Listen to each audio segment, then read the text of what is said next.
So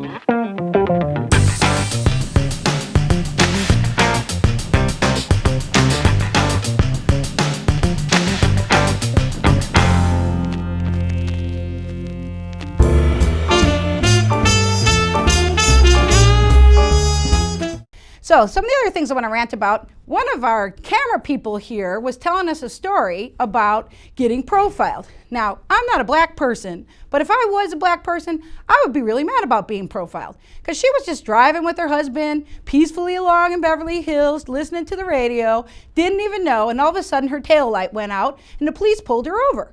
And as soon as the policeman came up, the first thing he had the balls to say to her and her lovely husband, and by the way, they're very good-looking people, so it's not like they're thugs, you know, boys in the hood. They're not gangbangers with chains hanging down. So the first thing they said, are either of you two on probation?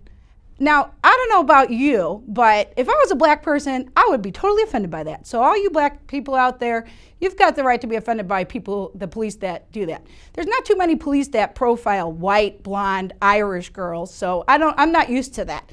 The other thing I want to go on about is, in the city of West Hollywood, is parking tickets. Now, I don't know about you, but the parking tickets in the city of West Hollywood, we call them the parking Nazis, so I hope nobody gets offended by us calling it that.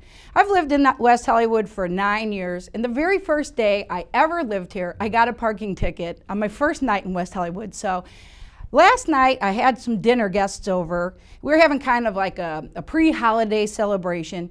And I gave my friend the parking pass, and she accidentally put the parking pass upside down on her dashboard.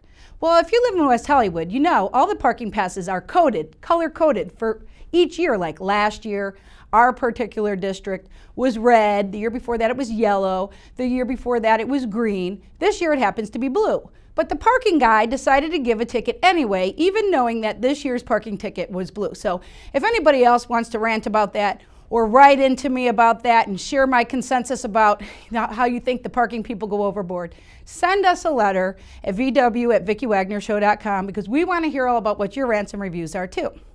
So I'm going to rant about a couple more things before we get to my next guest, my first guest. The last thing is, now some of you may or may not know this, but I used to be a dealer in a casino. And we just took a recent trip to Vegas. And I'll tell you something right now, if you're a dealer, you only are making your minimum wage, and then you rely on tips. But the people who are sitting at the table, they think that you're with the casino and you want, you know, the players to win. Well, I'll tell you right now, that's not the truth. The thing is if you're sitting there, nobody glued your butt down to that seat. And if you're losing, you should get up from the table and go and find another table. So everybody that's at the table, because there's Indian reservations around here and you can go to Vegas, you're making everybody at the table miserable. So if you're complaining and going on, and you yourself are ranting and raving, then you should just get up with your measly $100 that you brought. And if you can't afford to lose $100, then you shouldn't be gambling to begin with. Because I got news for you. I used to see people lose $25,000 in cash a day. So if you're complaining about losing your $100, you should stay home and not even gamble.